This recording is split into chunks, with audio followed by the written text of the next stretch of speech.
Hatshepsut, the woman pharaoh.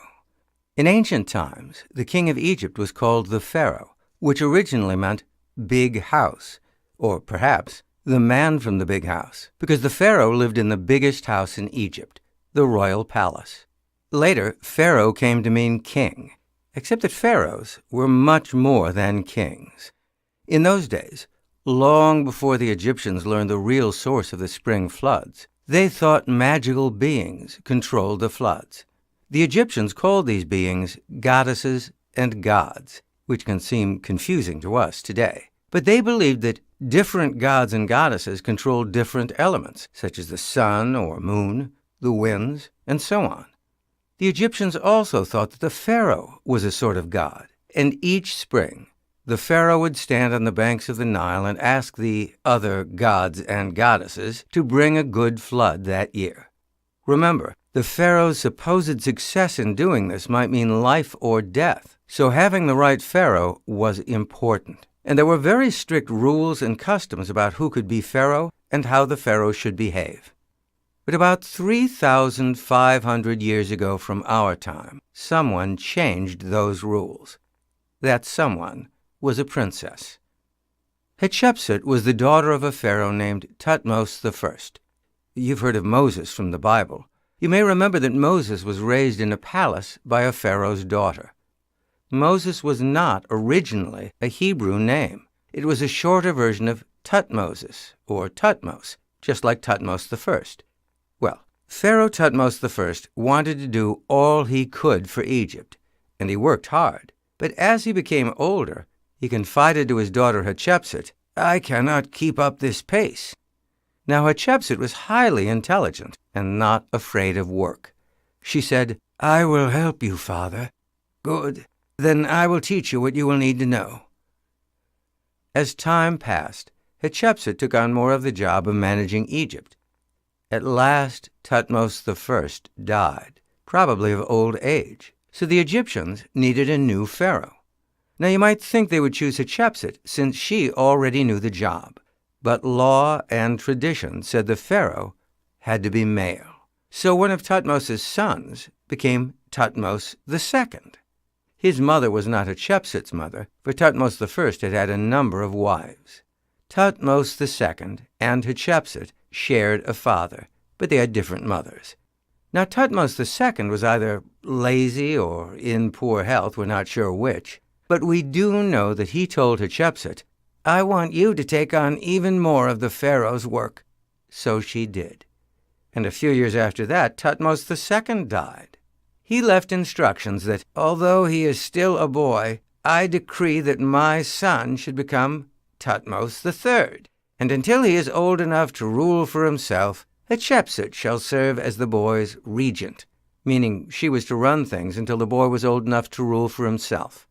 But Hatshepsut had had enough of doing the work while all these Thutmoses got to be pharaohs.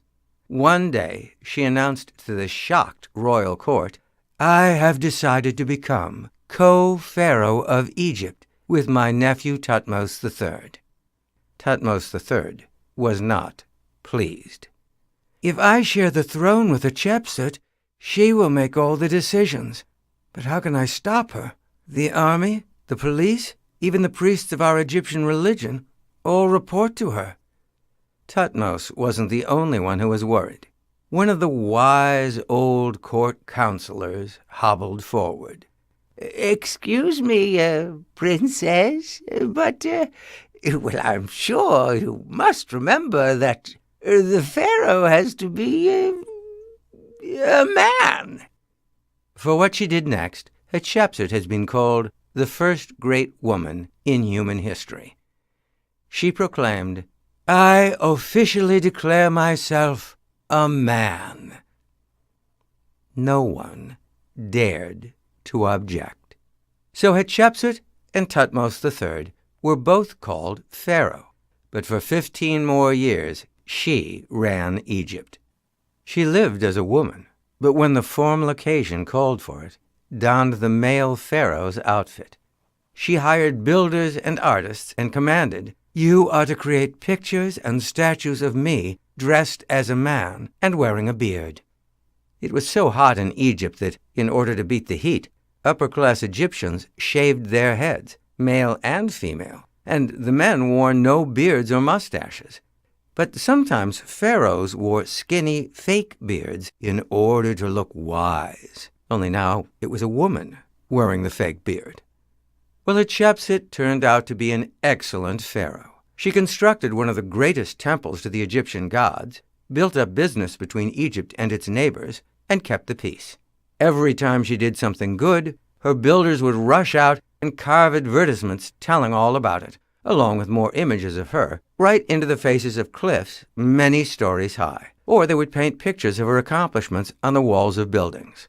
Meanwhile, Thutmose III waited his turn with furious impatience. At last, Hatshepsut died. What happened next may not surprise you. Thutmose commanded his servants, "Go throughout the land, shatter her statues, paint over her paintings, and wherever her name appears in Egyptian government records, remove it." He was so angry and so embarrassed that he had to wait, that he didn't want anyone to even remember that Hatshepsut had ever existed. Of course, he didn't dare to destroy the magnificent temple to the gods that she had made, for fear that the gods would be angry with him. It's still there today. Nor could Thutmose tear down the vast cliffs into which her artists had carved her image and the words of her accomplishments. Thutmose's servants walled up those huge carvings with brick walls. Then Thutmose seems to have told himself, "Now I'll show everyone how a real pharaoh performs." And he went right out and conquered other countries around Egypt, making Egypt rich and powerful. For this, Thutmose III won himself a lasting reputation, at least among those people who think that attacking other nations is a good reason to be remembered. But even Thutmose III could not win his competition against Hatshepsut, despite all his efforts and despite outliving her. Thousands of years later, after both of them had long since lived and died, modern scientists reassembled the broken statues of Hatshepsut. They took down the walls that Thutmose III had built to hide her cliff carvings of herself. It turned out that Thutmose's brick walls had actually protected Hatshepsut's cliffside images and the words she had chosen to tell about herself, saving them from destruction and harsh weather. Thutmose had accidentally preserved the memory of the woman he had wanted to erase from history. Thanks to him and his walls, we now know a great deal about her. He should have known better. As always, Hatshepsut was bound to have the last word.